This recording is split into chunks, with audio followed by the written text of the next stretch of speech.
Samskriti University for Excellence in Life, BTech Agri BSc Lateral Entry. ఏంటండి అసలు చిన్నప్పుడు ఏఎన్ఆర్ గారిని ఎన్టీఆర్ గారిని చూస్తూ మీకు ఆ స్పార్క్ వచ్చిందా లేకపోతే స్టేజ్ మీద నాటకాలు చేస్తూ ఇంట్రడ్యూస్ అయిన మీకు ఇవాళ అసలు ప్రతి ప్లాట్ఫామ్ లో ఒక సక్సెస్ మీరంటూ ఒక స్పెసిఫిక్ రికగ్నిషన్ ఎలా సాధ్యపడింది ఎలా స్టార్ట్ అయింది ఇదంతా దీనికి ముందు నా నేపథ్యం గురించి ఒక్క నిమిషం చెప్తాను. తప్పకుండా. నాది కృష్ణా జిల్లా మచిలీపట్నం దగ్గర పెడన మండలం నేలకొండపల్లి ఒక చిన్న గ్రామం.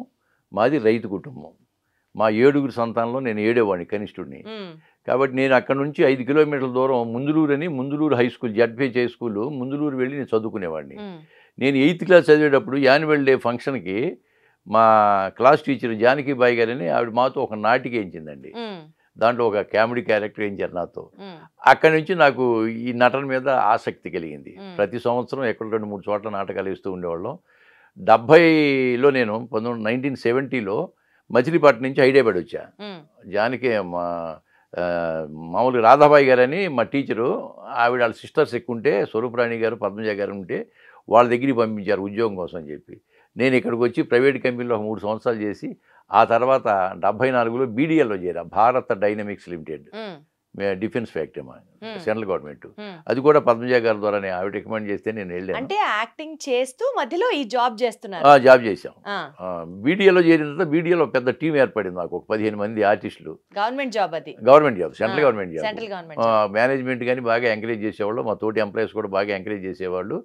మేము అలాగూ నాటికలు పరిషత్తులకు వెళ్ళేవాళ్ళం, పోటీలకి వెళ్ళి దాదాపు ఒక 200 అవార్డ్స్ నాకు స్టేజ్ మీద వచ్చినాయి అనుకోండి. 200 నోట్ చేసుకోండి, అవలీలగా వచ్చేస్తాయి అవార్డులు. ఇంటి నిండా అవార్డ్స్ ఉంటాయి నాకు, అందులో నంది అవార్డు కూడాను. ఆ విధంగా నాకు నటన మీద ఆసక్తి కలిగింది. నేను 2005 వరకు చేశాను మా బీడీఎల్లో. 2005 వరకు అంటే అప్పుడు 33 years సర్వీస్ అయిపోయింది నాకు. ఇంకొక 4.5 సంవత్సరాలు ఉంది. అప్పటికి నా 3 పిల్లాంటి 2 అమ్మాయిలు అబ్బాయి, వాళ్ళు చదువులు అయిపోయినాయి, అందరూ బీటెక్లు చేశారు. పెళ్ళిళ్ళు కూడా బయట నుంచి కూడా బీటెక్ కూడా తీసుకొచ్చాను. పెళ్ళిళ్ళు అయిపోయిన తర్వాత నా బాధ్యత తీరిపోయినాయి. ఆ తర్వాత నేను బయటకు వచ్చేద్దాం, నటన మీద ఇంట్రెస్ట్ ఉంది కదా, ఈ సినిమాల్లోనూ సీరియల్స్లో ప్రయత్నం చేద్దామని బయటకు వచ్చేసాను. అంటే అప్పటికి మీ వయసు ఎంత? నా వయసు అప్పటికి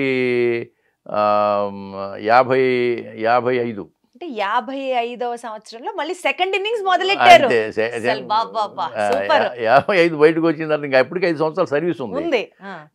నాకు అప్పుడు ఫైనాన్షియల్ ప్రాబ్లం కూడా ఏమీ లేదు. బయటకు వచ్చిన ప్రయత్నం చేస్తుంటే కొన్ని సీరియల్ చేశాను. సీరియల్స్లో మన రచయితలు దర్శకులు బాగా నన్ను ఎంకరేజ్ చేశారు. ఆ తర్వాత రాజీ అన్న సినిమాలో విజయేంద్ర ప్రసాద్ గారు మా గురువు గారు, ఆయనకి పాదాభివందనం మీ ఛానల్ ద్వారా. అవార్డు వచ్చింది రాజన్లో, నాకు నంది అవార్డు వచ్చింది. ఆయన సాంబయ్య క్యారెక్టర్ నన్ను సెలెక్ట్ చేసుకోవటం. ఆ సినిమా రిలీజ్ అయిన తర్వాత ఇంకా నేను వెనక్కి తిరిగి చూడలేదు. ఇంతవరకు 150 సినిమాలు చేశానమ్మా నేను.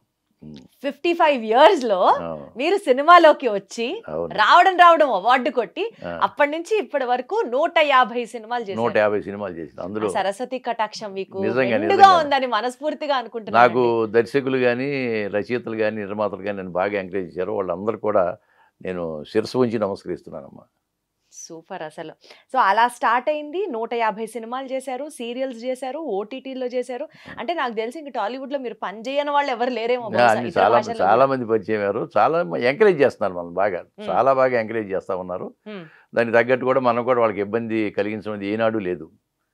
సో బేసికల్ గా ఇన్ని సినిమాలు చేస్తూ కానీ లేకపోతే ఆ ఏజ్ లో మీరు సినిమా ఇండస్ట్రీలోకి వచ్చాక కానీ మీకు ఫస్ట్ బ్రేక్ దేని ద్వారా వచ్చింది? అంటే ఫస్ట్ సినిమాకే నంది అవార్డు రావడం అది అసలు సూపర్. అది రాజన్నే. ఎన్ని చెప్పినా తర్వాత చాలా చేసా. వకీల్ సాబ్ మంచి వేషం ఇచ్చారు, వేణు శ్రీరామ్ గారు. అలాగే ఈ మధ్య రెక్కీ ఒకటి వచ్చింది, అనురాధ మేడం, అలాగే పోలూరు కృష్ణ గారు డైరెక్టర్, అది మంచి పేరు వచ్చింది.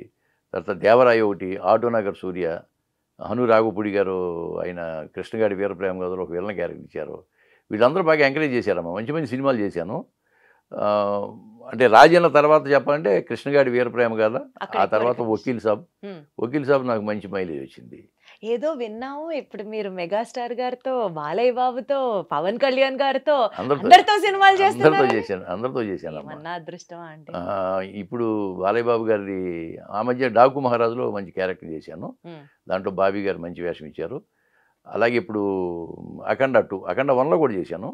అఖండ 2లో కూడా బోయపాటి సీన్ గారు నేనంటే బాగా అభిమానం, నన్ను చాలా బాగా లైక్ చేస్తాడు.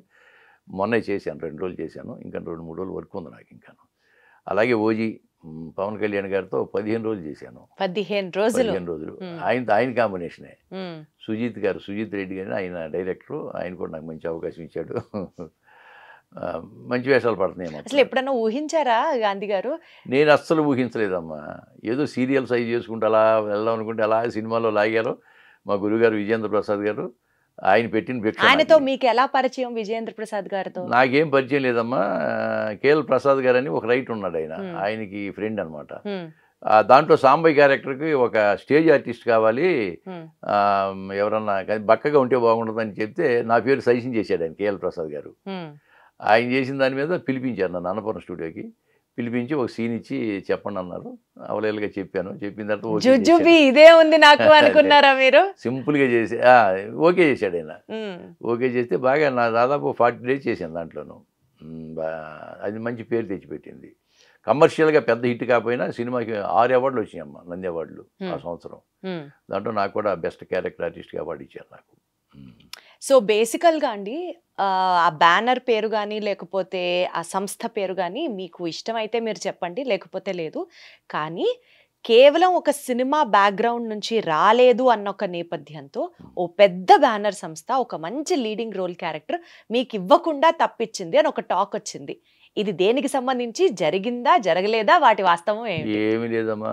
నాకు ఇప్పుడు చెప్పేదంటే నా సంస్థ అన్నపూర్ణ సంస్థ నాకు మాతృ సంస్థ. అన్నపూర్ణ అనేది నా మాతృ సంస్థ అమ్మ. ఎందుకంటే రాజన్నలో నాకు నంది అవార్డు వచ్చింది కదా.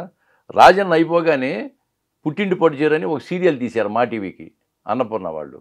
దాంట్లో సాయిబాబా గారని ప్రొడక్షన్ ఎగ్జిక్యూటివ్, ఆయనను పిలిచి, గాంధీ గారు మేము ఒక సీరియల్ చేస్తున్నాం మన అన్నపూర్ణ నుంచి, మరి మీరు సినిమాల మీద కాన్సన్ట్రేషన్ చేస్తారా లేదా సీరియల్ కూడా ఏమన్నా చేస్తారా అని అడిగాడు.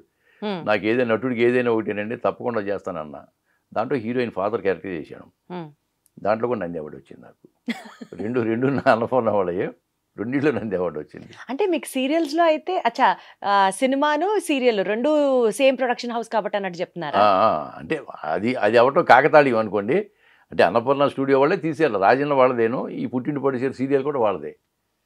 ఆ రెండింటిలో నాకు నంది అవార్డు రావటం అనేది నా అదృష్టం. అది నాగార్జున గారు కూడా అదే చెప్పాడు కలిసినప్పుడు, నాకు మీరు మా పర్మనెంట్ ఆర్టిస్ట్ అండి అన్నపూర్ణకి అని చెప్పాడు ఆయన. సో బేసికల్గా ఎట్లా ఉంటుందండి సీరియల్కి, సినిమాకి, ఓటీటీకి ఇప్పుడు ఇవాల్వ్ అవుతున్న తీరుకి ఏమైనా మీరు ఆ డిఫరెన్స్ గమనిస్తూ వచ్చారా? లేకపోతే ఏ పాత్ర అయినా ప్యాషన్ ఉంటే చేసుకుంటూ వెళ్ళిపోవడమే అని నమ్ముతారా? ఏం చెప్తారు? ఒకటి అవుతుందమ్మా. ఇప్పుడు నాటకాలు అంటే ఏమవుతుందంటే దూరాన్ని ఉన్న ఆడియన్ కనపడదు కాబట్టి మనం కొంచెం ఓవర్గా చేస్తూ ఉంటాం.